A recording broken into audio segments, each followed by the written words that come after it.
Assalamualaikum warahmatullahi wabarakatuh. Halo semuanya, aku Nadine Horisa Putri. Di sini aku akan menjelaskan tentang jejaring sosial dan kota pintar. Yang pertama, aku akan menjelaskan tentang jejaring sosial.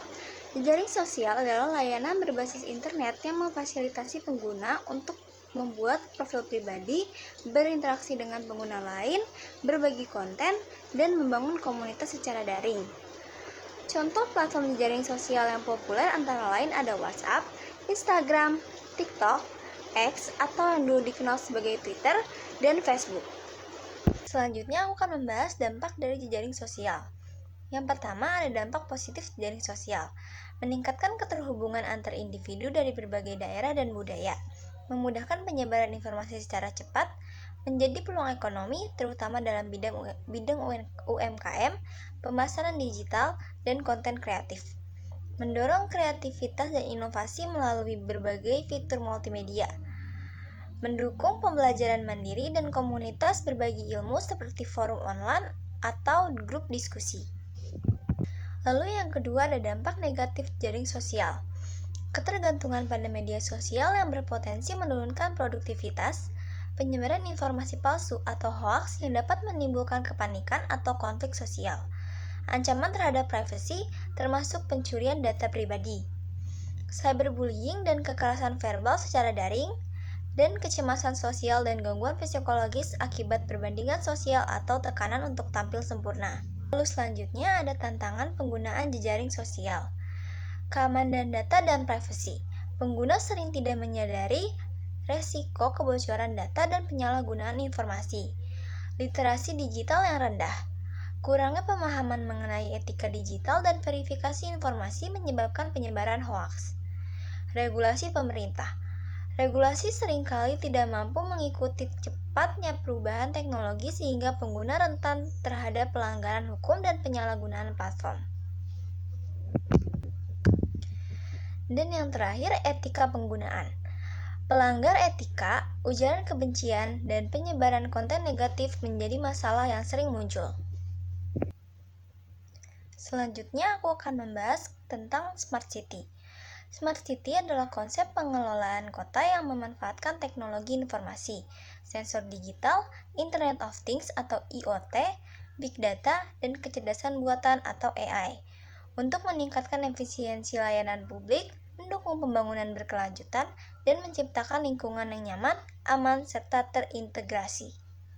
Tujuan Smart City sendiri ada 6. Yang pertama, meningkatkan kualitas hidup masyarakat melalui layanan publik yang lebih efektif. Yang kedua, membangun tata kelola pemerintahan yang efisien, transparan, dan akuntabel. Yang ketiga, mengurangi dampak lingkungan dan mendukung keberlanjutan. Yang keempat, mendorong pertumbuhan ekonomi melalui inovasi dan digitalisasi.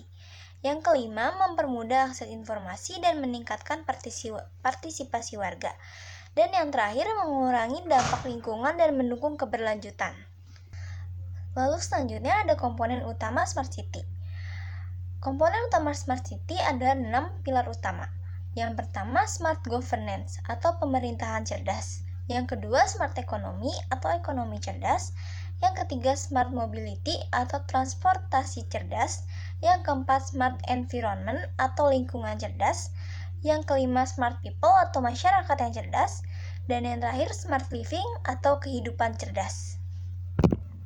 Manfaat Smart City sendiri yang pertama sebagai pelayanan publik lebih cepat dan efisien.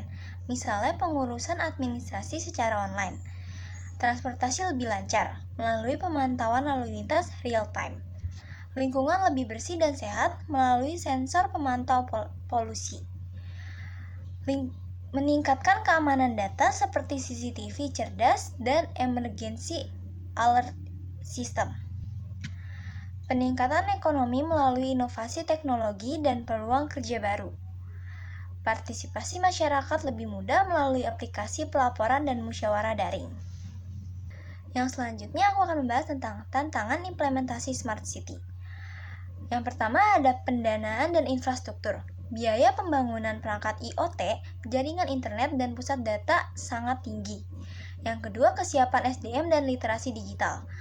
Kurangnya SDM yang memahami teknologi menjadi kendala utama. Yang ketiga, keamanan cyber atau cyber security. Smart city rentan terhadap serangan cyber seperti peretasan data, ransomware, dan sabotase sistem. Yang keempat, integrasi sistem dan data.